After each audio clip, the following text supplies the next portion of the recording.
everybody, and welcome back to Red Devils TV. Now, this is your match reaction for Manchester United versus Spurs. What a great result it was, absolutely. And apologies, this video is coming the day after. I didn't have time to record last night. I was on live for All for United, so check that live stream out. It was very good. A few technical issues on my side where my internet went down halfway through the stream, so that was a bit embarrassing. But we got through the stream with an amazing stream. Great guests on All for United as always. And yeah, well, like I said, we'll get into that video now with Red Devils TV. So yeah, where can we start? So it was a great result, no matter what. It was an amazing result. I didn't expect United to actually play like that straight away. I mean, I also technically did, but I didn't expect us to play so dominant, is the word I'm looking for. The way that Ten Hag set up, it was immense. It was amazing. And I predicted that in a way. I said in my preview for the Spurs game that Spurs play like Newcastle, where they play deep and it will be down to the midfield battle and the forwards to decide the game. But again, what another impressive performance by United's defence. And last night the whole team played really well, but the defence again is incredible. After the City match, we've had 3 Premier League games and we've conceded 1 goal. That is incredible, okay? And obviously, I feel like with the City game, a lot of United fans dropped their heads because of how we were embarrassed by Pep Guardiola's Man City. But that's gone now. Most teams lose to Pep Guardiola, so we're not the only ones. Okay, so I just want to get into the match reaction really. So obviously we controlled the game, we were very dominant, and I'll speak about Cristiano Ronaldo in a minute. But I just want to firstly give a massive shout out to our manager, Erik Ten Hag. You little beauty, I could kiss that bald head of yours. You are absolute. You are the perfect. You are the right man for Manchester United. And I say this all the time on the channel. Ten Hag is the fans' manager. The fans wanted Ten Hag, and if it wasn't for the fans talking about Ten Hag and demanding for Ten Hag, we would have been stuck with Pochettino. And we don't know where that would be. In an alternate universe somewhere, that's happening right now, and I feel sorry for them fans, okay? But right now, we should be lucky, we should be happy, we should support this manager. Because Ten Hag is methodical, he is stern, and he wants to play good football. And that's why he's going to be a success at Manchester United. And you saw that last night. You saw a glimpse of what Ten Hag football is. And we saw it in the first half against Everton as well, where Man United want to control the game, we want to have majority of the ball, and we want to show good damn football. And that is why Ten Hag is going to succeed. And he's only been in the job for how long? Not even been 6 months. He's not been in charge for, and he's already starting to show signs of what he can do. And he's hardly had the players yet. He's only been given a 1 transfer window. Hopefully we sign some players in January and get some more players in. And you can just see the excitement from Man United fans, and it was the best game I've watched in ages. And I was just really, really happy to watch my team dominate a top 4 contender. Because if we can play Spurs off the park like that, and obviously Spurs had their chances, because we can't keep a team out of the game for the full 90 minutes. No team can do that. Man City don't do that. Like, look what happened against Liverpool. Man City, they were the more dominant team, but then all of a sudden, it was a corner or free kick to Man City. Alisson catches it, kicks it, makes a long ball. Salah's there on the run, outspins Cancelo and runs into a one-on-one versus the keeper and scores the goal. So it just shows that you can't keep no matter how dominant you are, you can't keep a team out of the game for 90 minutes. And Spurs had their chances last night, and like I said about the defence, Manchester United's defence was on point. Luke Shaw, again, starting to look like the good left back he was a few seasons ago, where he was one of the world's best left backs that season. And what frustrates me about Luke Shaw is that he doesn't have the mentality to stay consistent, and he needs to be driven by another left back. He wants to play for the competition. That's the way it comes across, because before Alex Telles came to Man United in 2020, Luke Shaw was the starting left back. Brandon Williams would come in from every now and again, and that was Luke Shaw. He knew that he could. His place was secure, and you could say lower his standards. Then Alex Telles came in. Luke Shaw stepped up his game, but then obviously he then knew his place as the first team left back in the following season, and he started to dip in form again last season. And then now Malacia is at Man United and took his first team spot. Luke Shaw is now really driven, and this is what I want to see from Luke Shaw. You want to see him driven, you want to see him at his best, because when Luke Shaw is at his best, he's a very, very good left back. And I spoke about this on my channel yesterday with the contract situation. I would give Luke Shaw a new contract, and I respect what Ten Hag's done, because he's already stated that he's not going to give players contracts just for the sake of giving them contracts. He wants to wait until the end of the season, and it worries me a little bit, because obviously other teams can come in for them in January and try and offer him a new contract to join them in the summer. But really, it'll make Manchester United players nervous, because this is the best club to be at in my eyes, because I support a club, and we're a massive club, and you want to play for Man United. And especially in this rebuild, you're going to start to see certain players starting to look at Manchester United. Manchester United is starting to trend again. And like last night, for example, on average you normally have 1,000 tweets an hour when you put hashtag MUFC, right? Last night, when we won against Spurs, was 13,000, and that was incredible, because you knew that when United succeed and dominate a game like that, the fans get talking, we get dominant, and Manchester United fans are really excited over it. But we can't become spoilt, because we need to remember there's going to be many nights, like the Liverpool fixture, like the Arsenal fixture, and like the Spurs fixture last night. But there's also going to be many games, like the Brentford result, like the Man City result. And we need to remember that it's a rebuild, and we can't get excited. We're not going to be playing dominant football every single week. Would we like to? 100%. But can these players do it so early in the rebuild? Probably not. So I think that Ten Hag, like I've said, is the right manager. He's methodical, he's stern, and he's drilling into these players how he wants to play football. And that's why he's going to succeed. But yeah, let's just talk about the overall team performance as well, because obviously I want to try and make this video and not drag it on for too long. So, how did the team play? So, first off, from the first minute, you could just tell that United were on the attack. The way we pressed, the way that we were communicating, it was absolutely incredible. Bruno Fernandes was back to his best last night, and hopefully he can stay consistent with that, because he's been pretty poor for the last 6 months.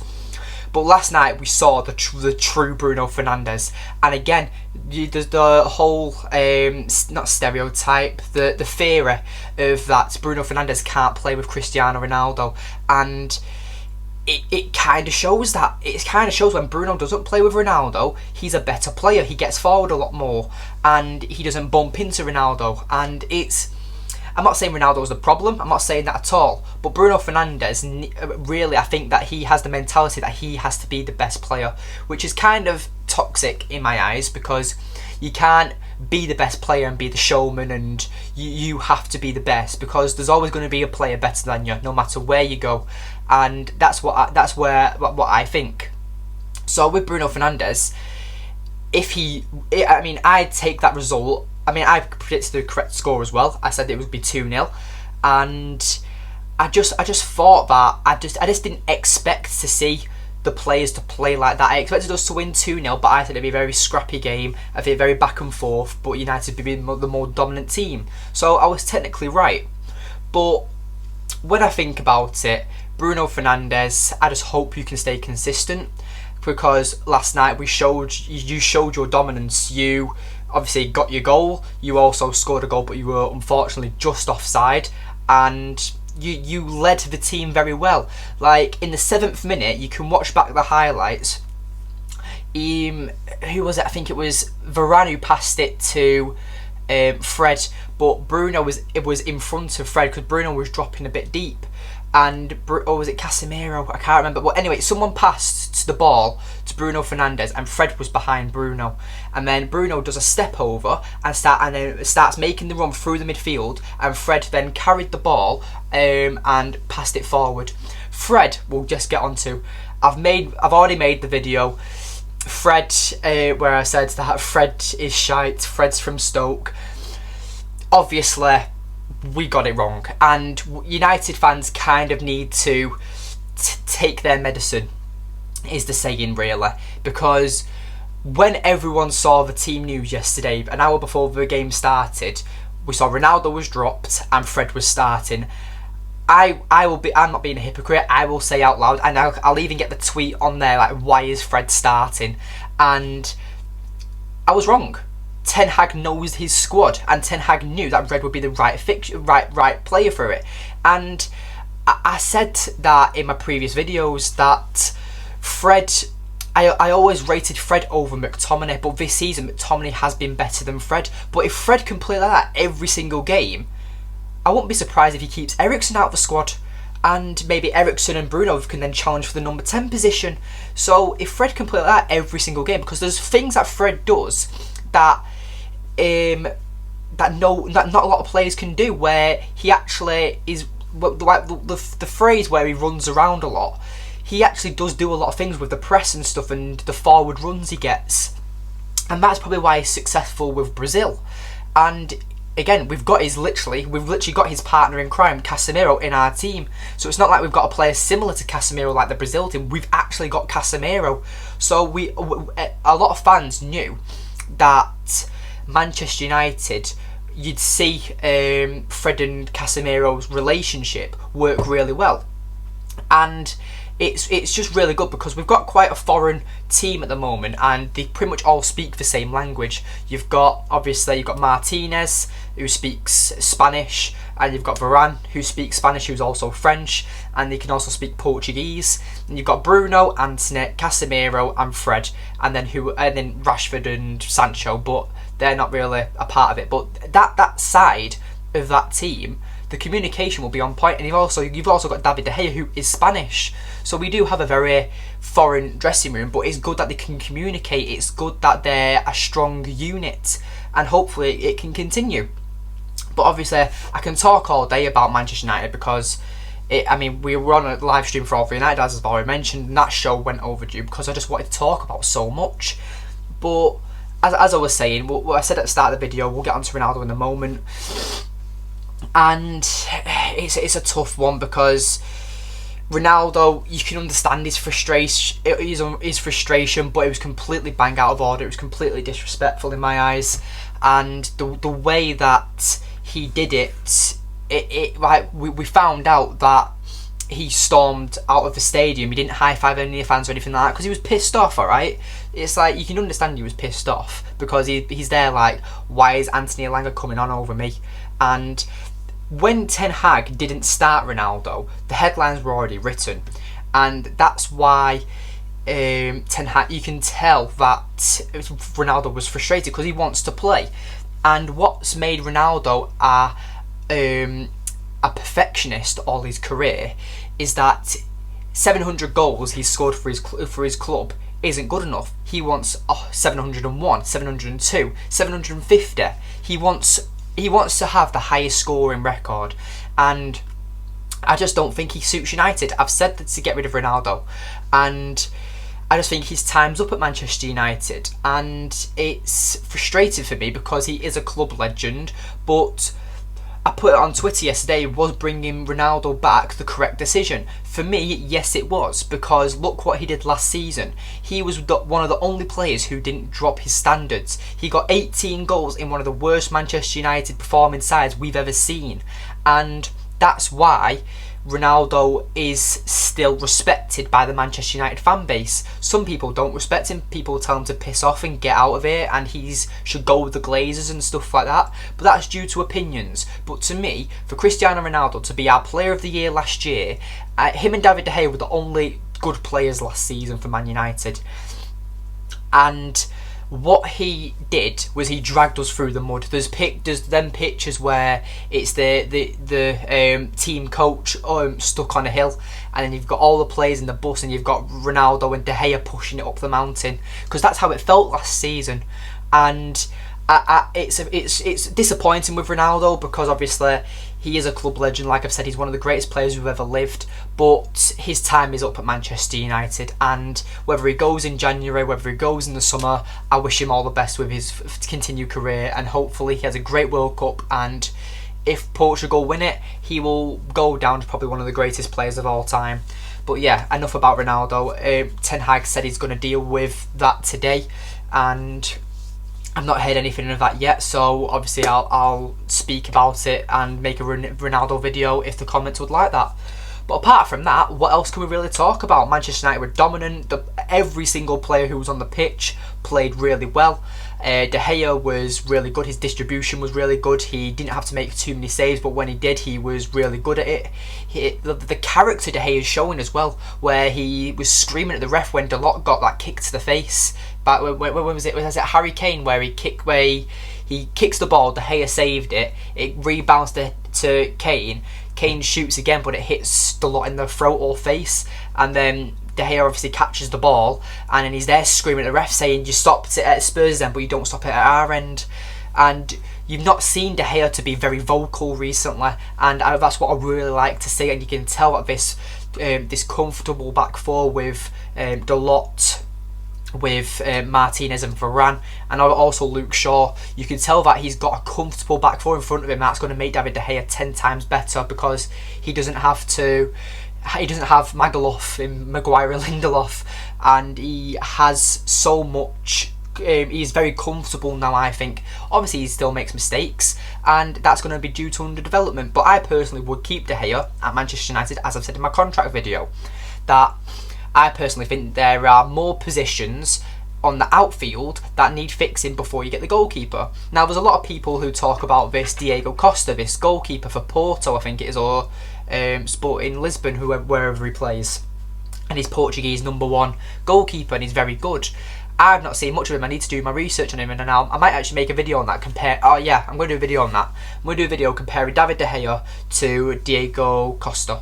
So yeah, tune in for that video. I've just come up with that, and now, you know what, I'll write it down now. Where's my pen? Right, I'll remember it. But anyway, so yeah, David De Gea was absolutely incredible. The defence, I've already given their credit to. The midfield, Casemiro, I absolutely love Casemiro. United have been starved of a holding midfielder for years, and we didn't get just a holding midfielder. We got one of the best holding midfielders in Europe. So John Murtaugh, I don't give you much credit, but thank you. We know it was your deal. We know that Casemiro wasn't on Eric Ten Hag's list, but thank you for bringing in Casemiro. He changed me at Man United, and I've said many times that Casemiro is more crucial to Manchester United than Eriksen is, and we missed Eriksen, so God knows what would happen if Casemiro got injured, and thankfully, with his history at Real Madrid, he has a very light injury record, which is great because he's not injury prone at 30 years old, and he can be a very good player for Man United. And like I've said many times, he doesn't get your headlines, but he changes that team. He lets players like Fred to do their strong points where they get to go forward, because you know Fred and McTominay like to go forward. You know what Eriksen likes to do that. You know what Bruno likes to do that. The back line is comfortable, and obviously yes, we'll concede goals, but we've conceded 3 goals in our last 3 Premier League matches since City, which is incredible. But yeah, thank you for watching today's video. Actually, no, I'm going to give some credit to the forwards as well, actually. Jadon Sancho, I think, was the only player who didn't really play up to the standards that everyone else did. I feel like Jadon Sancho, he had a better game than what he's recently had, but he still seemed a bit sluggish, and that was frustrating in my eyes. But apart from that, I think that the forward was really good. I think Antony really troubled Lloris with the shots. I know sometimes I feel like Antony should try and make that overlap with Dalot, so Dalot can make a low-driven cross. But Antony, he likes to cut inside. He's very confident. He's very sharp. And I really love Antony. Bruno Fernandes, my man of the match, 100%.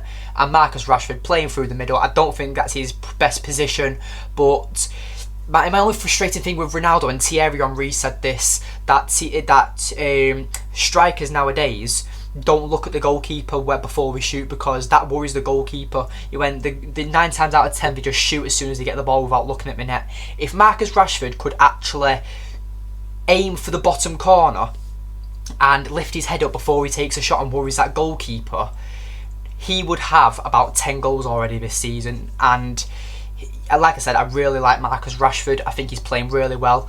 If he works in that number 9 position, I'm not complaining, but I just personally think he's better on the left. But anyway, thank you for watching today's video. Oh, and also I'm just going to give Ten Hag one last credit. Thank you, Ten Hag. I hope you do the same against Chelsea. I'm really looking forward to that match. Obviously, that preview will be out soon. I might make that video tomorrow. Wait, so what day is it? So today's Thursday. So we play Saturday. So yeah, I'll make my preview tomorrow or maybe later tonight. So yeah, thank you for watching today's video. I'm also gonna be live in a few moments on United Realist TV. That the guest that was on All for United, Mick, he's invited me onto the channel, so I'm really looking forward to do that.